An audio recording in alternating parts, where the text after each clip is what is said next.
In a bit of a surprise, Oklahoma State sits atop the Big 12, tied for the most players drafted. However, Colorado and Arizona having first rounders will change the all-time Big 12 draftee list. And another surprise is the fact that the Doak Walker Award winner, Ollie Gordon, did not get chosen first out of Stillwater.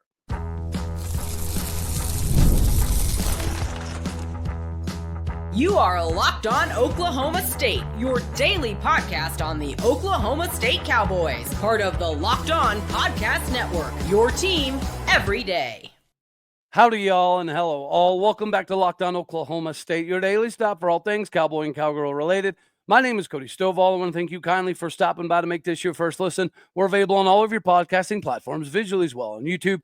Find me personally on X at Oldeo State. Today, we're partially brought to you by Amazon Fire Stick TV. This episode is brought to you today by Amazon Fire Stick TV 4K. Turn on any TV and your Xbox. No console, not needed. Head on over to Amazon.com/Fire TV Locked On to get squared away today. Meanwhile, we're going to roll right into the conversation of the NFL draft. And of course, one of the biggest surprises in Cowboy country wasn't even exactly the number of guys that were drafted, but it was the fact that Nick Martin went above Ollie Gordon. Now, of course, Ollie Gordon 2 years ago was the best running back in all of college football. He had to go down a little bit this last season due to the offensive line and efficiencies, having just over 880-yard season. But nonetheless, it was not on everybody's bingo card more often than not to have Nick Martin go above Ollie Gordon, primarily because of size. All of the intangibles behind Malcolm Rodriguez coming out of Oklahoma State into the draft were already there. The statistics were there. The development was there. The ability to play multiple positions, all of that was very evident. Yet, Malcolm Rodriguez was a second, third round talent that fell all the way to the very end of the draft, essentially. And it appears as though the Detroit Lions got a Campbell to your knees off kind of guy in Malcolm Rodriguez. And that has made the Rodrigo jersey sales and all that so much fun for Oklahoma State fans to pay attention to. But we've discussed multiple times how wide receivers and running backs are two positions that the Cowboys expect to put people in the NFL more often than not.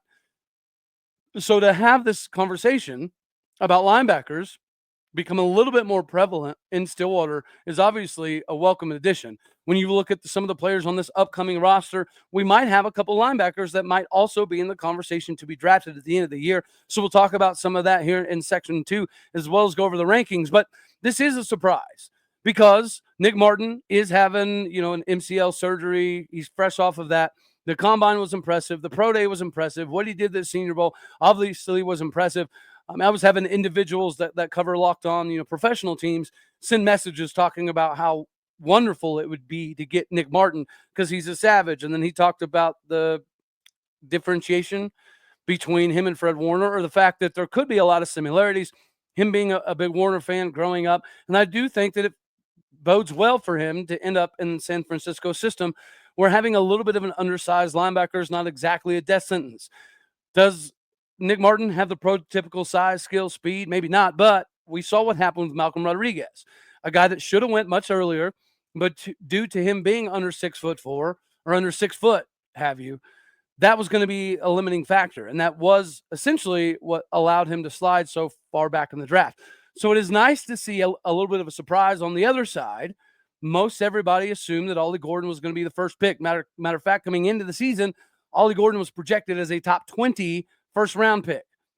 Of course, you could have the cautionary tale of what it could potentially look like if you come back and you bring the offensive line and it doesn't work out. But on the flip side of that, when you have a linebacker that is under 6 foot tall and does have some of the same issues, seemingly, that Malcolm Rodriguez did have it coming out of the draft, to see him kind of squash that during a time where he's recovering from an MCL surgery, where he only got to play, half the season, this is a very big ordeal. And I think it does accentuate the fact that when you come play linebacker at Oklahoma State, instead of it just seemingly being a position on the field that we used to use to fill a void, now it's becoming a position of momentum. Now it's becoming something that we can have as an allurement to individuals. Because on top of that, we also had Collin Oliver. This is another linebacker that originally started off as a defensive lineman, obviously, but then he got to move to this phase of being a linebacker, and he kind of had a little bit of a shortened season, and he gets picked up in the 5th round by the Green Bay Packers after Nick Martin, of course, being picked up in the 3rd round, pick number 75 by the 49ers. And then in the 6th round, at pick 179, you had Ollie Gordon to the Miami Dolphins, followed by Korie Black, pick number 246 to the New York Giants. And realistically, guys, I think all of these guys will have a good opportunity at making this. It is kind of fun to see Ollie Gordon go over to Miami, where we've got to watch Emmanuel Ogbah for some time now. Now we get to watch a little bit more of Tyreek Hill over the last couple of seasons after he left the Kansas City Chiefs. And then on top of that, we still have some more individuals that I think are going to have some opportunities. One of the most egregious might have been Brennan Presley, the all-time reception leader at Oklahoma State. He did get picked up as an unsigned free agent by the LA Rams. And then you had Rashad Owens, who was also picked up as an unsigned free agent. That was a little bit of a surprise because he seemingly lost a lot of his playing time as the season progressed this previous year. But nonetheless, he's a big body wide receiver that does have the capability to go up and make things difficult. You had Joe Mahalski going to the Denver Broncos. That makes some sense. Dalton Cooper going to the Kansas City Chiefs, should have been drafted. But the most egregious out of all of them is probably Trey Rucker because of the amount of production, like 230 some odd tackles in his college career. And he was able to do that in 2 different conferences at 2 different places where defense isn't exactly the calling card. So I do feel like that Trey going to the Washington Commanders, it's a big move for him. And I do think that he's going to have the capability to stick on this roster. Nonetheless, you have 2 linebackers taken from Oklahoma State in a 3-win season where we had one of the worst defenses, if not the worst defense in all of college football this past season. So even though we didn't have a good year, I think this is yet another indication that the talent was there. It was just a difficulty with coaching, which does make it even more problematic to see how many guys that we've been leaving or allowing to leave in the transfer portal. But that is the wacky world that we lived in. Unfortunately, now Justin Kirkland has entered the portal. There's obviously going to be some casualties in this equation that we're all going to reminisce about at some point in time. And hopefully we can look back on whatever their next stops are and reminisce about how they became Cowboys and they got developed through the Cowboy system, because that's another thing not being talked about enough, in my opinion, is some of these guys are being classified as draft picks at X, Y, or Z school. They may have spent 3 or 4 years at Oklahoma State getting developed before they go off to a Washington or an Oregon or something to that effect and then get a better draft grade, and vice versa. I think whenever you look at this particular roster, we don't know what this season is going to look like because we don't understand who half of the roster is. And that can work. We saw Mel Tucker do it a couple of years back with Michigan State. Brand new team. It was primarily all transfer portal guys, yet they were able to have a pretty miraculous season. Now, things obviously took a massive downturn after that. But that's why I do like that Oklahoma State, it has a little mixture of the recruiting in the high school realm, but we're also doing very well in the transfer portal. I do like that the coaches are sending the message that there will not be any complacency. We're here. We're on a mission. And for all of the recruits that are seemingly loving Stillwater now more so than ever, I think you could look at this is the expectations for running backs and wide receivers at Oklahoma State to go to the NFL still. Yes, absolutely. But now we get to shift a little bit. If we can start having more of a conversation about how linebackers clearly are something that Oklahoma State can produce, recruit, and put into the NFL, what position could possibly be next? What could be the next position that 5 years from now, 7, 8, 10 years from now, scouts are looking back and saying, well, Oklahoma State does really good with running backs, wide receivers, linebackers, and because I do think that we need to get the quarterback play in the Big 12 back to where it used to be. Because not so long ago, 15 years ago, 12-ish years ago, the conversations were never about the SEC quarterbacks. It was about the Big 12 quarterbacks and how many yards they were putting up. And vice versa, during that, they were talking about how bad the defenses were. So to have a little bit of a full circle moment and have Oklahoma State continuously have the ability, I mean, look just from an alluring perspective. You have guys like Chindavian Bradley, former 5-star Tennessee individual. He's coming to Oklahoma State to play linebacker.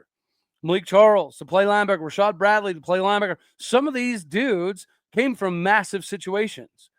And now they have the opportunity to be a part of this list, alongside the Nick Martins, the Malcolm Rodriguez's, the Amen Agmagmamigas, and, of course, the Collin Olivers. This is becoming a position that is kind of lucrative in Stillwater. And I think you're going to be able to see some of that in the recruiting landscape, especially if we capitalize on this season. Speaking of capitalization, Ladies and gentlemen, you have to get squared away with the best tickets in the game because the NBA playoffs is obviously heating up. We've been enjoying them thus far, but every bucket, every ticket, every stop, everything feels bigger when you're actually in the arena. With Game Time, you can be part of it without the stress of last-minute tickets. Game Time makes it fast and easy for you to get playoff tickets, even when the demand is sky high. Prices on the app actually go down as the tip-off gets closer. And with last-minute deals, that's going to save you up to 60%. The last minute buying option for sports is the best, but you can also get it for concerts, comedy, theater, whatever. Game Time has you covered. The all in pricing means there's no surprise fees at checkout, so you see what you're going to pay. Take the guesswork out of you buying tickets with Game Time today. Download the Game Time app, create an account, and use the code LOCKEDONCollege, all one word, for $20 off your first purchase. Terms apply. But again, create that account, redeem that code, LOCKEDONCOLLEGE for $20 off. Download Game Time today. It is last minute tickets, lowest prices guaranteed.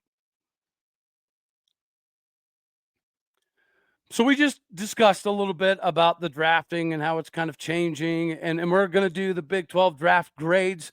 But I do want to mention there could be a couple more Cowboys that equal draftability in 2026. So I want your participation down in the comment section. Who do you think will be the next draftable Cowboys coming up? I think Jalen Davies, coming over from UCLA, does have part of that conversation of, well, what's his development at UCLA or is it Oklahoma State? Because it's going to be counted as him being a Cowboy going into the draft.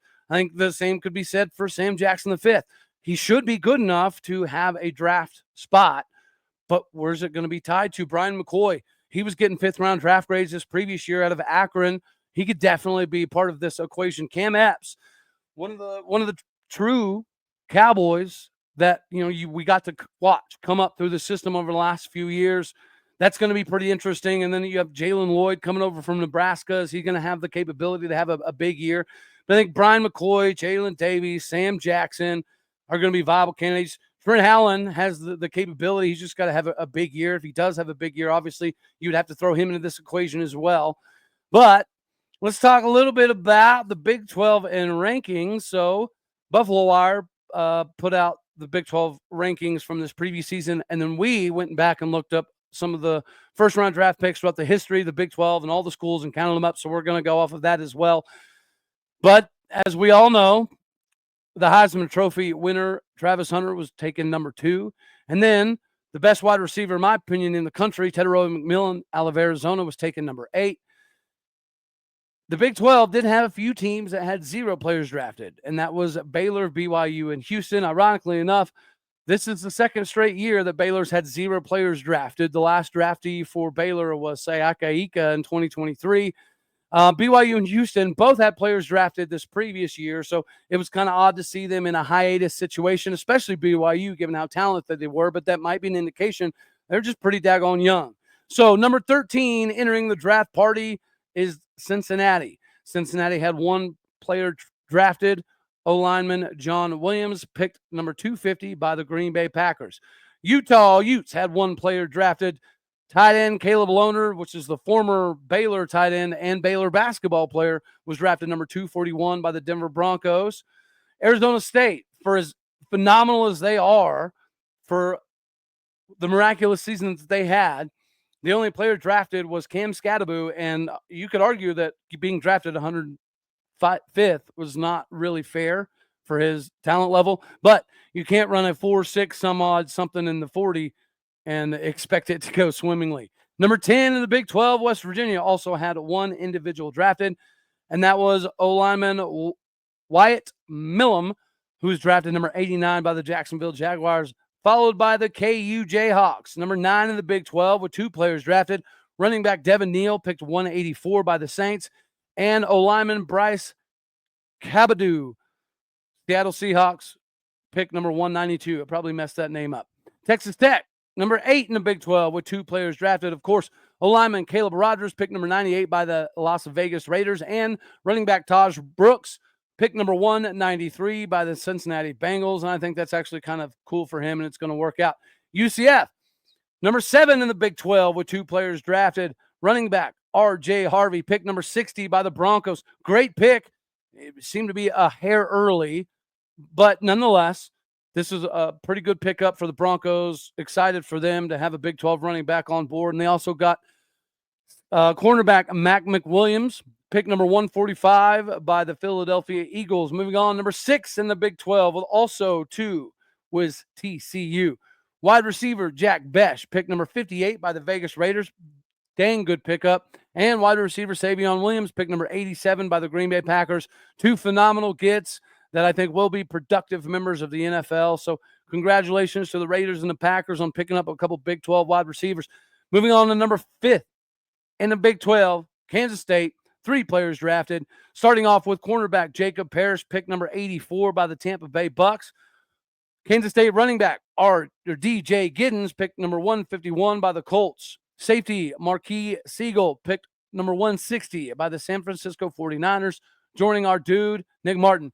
Next is number 4 in the Big 12 with 4, Oklahoma State, led by Nick Martin, pick number 75 by the 49ers, Collin Oliver, 159 by the Packers, Ollie Gordon, 179 by the Dolphins, Korie Black, 246 by the Giants. Number 3 in the Big 12 with 4 drafted players was Iowa State. Wide receiver Jaden Hickens, pick number 34 by the Houston Texans. Cornerback Darian Porter, pick number 68 by the Vegas Raiders. Wide receiver Jalen Noel, number 79 by the Houston Texans. And O-lineman Jalen Travis, pick number 127 by the Indianapolis Colts. Arizona, led by Teteroa McMillan, number 8 by the Carolina Panthers. O-lineman Jonah Savinia, number 37 by the Miami Dolphins. Kicker Tyler Loop, number 186 by the Baltimore Ravens. That's really high for a kicker, but whatever. Running back Ja'Cory Krosky Merritt, pick number 245 by the Washington Commanders. And number 1, kind of ish, Colorado, because they did have the Heisman Trophy winner taken number 2 overall by the Jaguars. And then we watched the Shedeur Sanders debacle get picked up by the Cleveland Browns. And ironically enough, out of all the teams that passed on Shedeur Sanders, and I don't think he deserved to go that far. I think he should have been a little bit earlier on in the draft. Not a first rounder, but second, third. Yeah, third round. I figured he would go. But they also had wide receiver LaJohntay Webster go number 203 to the Baltimore Ravens, and wide receiver Jimmy Horn Jr. go 208 to the Carolina Panthers. So that is where everybody in the Big 12 stacked up. Now we got to talk about the rankings in the Big 12. Maybe it'll be a surprise to some. It was a little surprising to me. Number 1. Now we'll go the opposite way. The least amount of players drafted from the Big 12 appears to be Iowa State, with 2 players drafted as the first rounders. So the most first rounders. All right. And Iowa State's only had 2 first-round draft picks, followed by Cincinnati has had 3 first-round draft picks, followed by Kansas State with 4 first-round draft picks. Then you start climbing over into UCF, also had 4 first-round draft picks. West Virginia had a little bit more than Texas Tech. Texas Tech only had 6 first-round draft picks. Then you have TCU with 8 first-round draft picks. Utah also had 8 first-round draft picks. Baylor has 9 first-round draft picks, as does Arizona. KU had 6. Arizona State has 11. University of Houston has 13. BYU has 10. Colorado has 14 first-round picks, and our Oklahoma State Cowboys are number 1 in the Big 12 and first-rounders with 16. And I'll be honest with you, that number was a little surprising. I didn't know that we would lead them, especially with, Colorado's rich history of success, as was BYU's. So it's kind of exciting to see Oklahoma State leading the Big 12 still with the most first-round draft picks, even though we didn't have any this round. Speaking of making the most out of opportunities, it is your capitalization moment, and you needed to do that with FanDuel. We just talked about getting tickets at the right place at the right time for the NBA playoffs. Well, now you can capitalize with the ability to hammer the bank account capabilities. Right now, FanDuel is giving new customers an incredible way to get in on the action. When you join FanDuel, you can place a $5 bet, and that'll give you $250 back in bonus bets if your first $5 bet is a winner. It makes betting so easy, whether it's picking your favorite team or diving into the deep player props from three-pointers to steals, assists. FanDuel has so many ways for you to bet on your favorite player props. Plus, after the game tips off, you can even combine live prop bets into the same game parlay for the biggest chances to win. Do not miss out on those big chances. Head on over to FanDuel.com and claim your $250 back in bonus bets. Your first $5 hauler is a winner. Get the $250 back in bonus bets by going to FanDuel.com today. Baseball in Cowboy countries in a bad way going in the regular season did not go very well. Could anyone have anticipated that we'd have finished sub 500 in the regular season? Probably not. Whenever you have the Golden Spikes Award watch list guy that had the opportunity to win it, Nolan Schubert. Was it still fun to watch Nolan this season? Yes. Put up 51 plus home runs in a Cowboy jersey? Absolutely. Is he still going to be a high-rated draft pick? More likely than not, absolutely.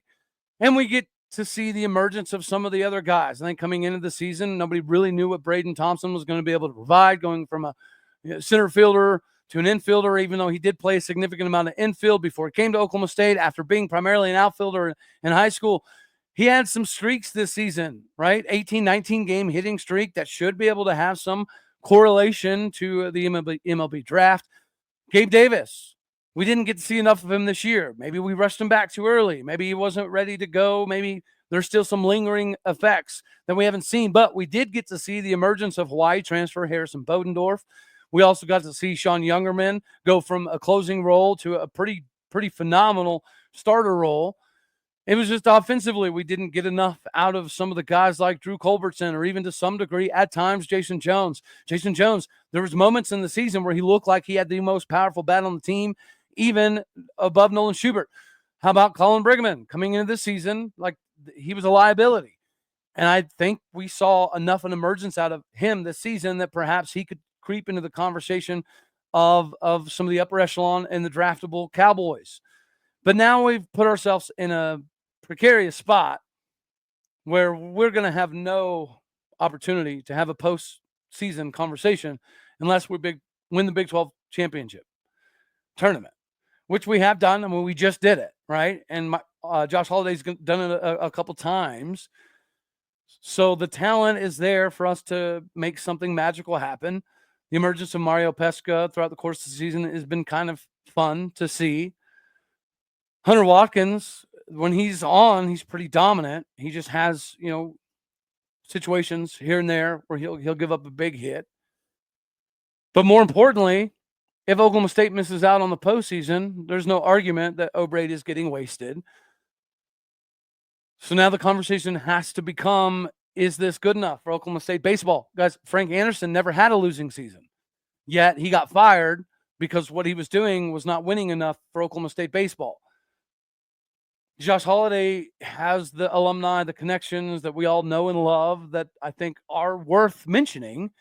But it is worth mentioning that now the Cowboys have to go on an epic run, win the Big 12 championship, if that's even a possibility. We don't know. So now we have to have the conversation. What are the expectations of Cowboy baseball? To me, it's making a super regional every single year. We're not sitting here talking about we need to win World Series and we need to be in Omaha every year. I think you could look at it much like a football scenario. Mike Gundy had always said that we're going to use development as a trait. And every 3 or 4 years, we should be good enough to compete for a Big 12 title. Now, that landscape has obviously shifted. And we saw what happened with football being a disaster and having to fire almost everybody, not named Sean Snyder. Is that what is a necessity in baseball? Or you guys let me know. There's some people starting to wonder if maybe this isn't a Josh Holliday problem. I mean, obviously, it does start the top. He's the guy that's checking off on allowing the stuff to happen, or when the pitching changes do or do not happen, who's getting implemented in the lineup. And we need to soul search, because no matter what happens, if we make the Big 12 tournament, if we win the Big 12 tournament, whatever, this was still an absolutely disastrous season. Nobody can be happy about it. And Josh Holiday needs to have a come to Jesus meeting or take some ownership, some accountability, explain to us what happened. The facilities are going to allow us to continue to recruit high-end guys. But you do have to win. And we haven't done that. And this has been the worst year in a long time of Cowboy baseball. So are we ready to kick them off the top of the heap after one horrendous season? No. But something has to happen. Some heads need to roll. Some accountability needs to take place, whether it's a BOR Mike Gundy situation or not. This cannot happen. And hopefully Josh Holiday is very well aware of that as well. Anywho, so we're going to have this one right here. As always, you know I love you. God bless. Go Pokes. Thank you for tuning in to make this your first listen here on Locked On Oklahoma State. You could be anywhere. So happy you choose to be here. Do me a favor, hit the like button if you liked it. Hit the dislike button if you didn't. My podcast people out there, do what you do. Hit the stars, leave a review. All righty, y'all. Later, taters.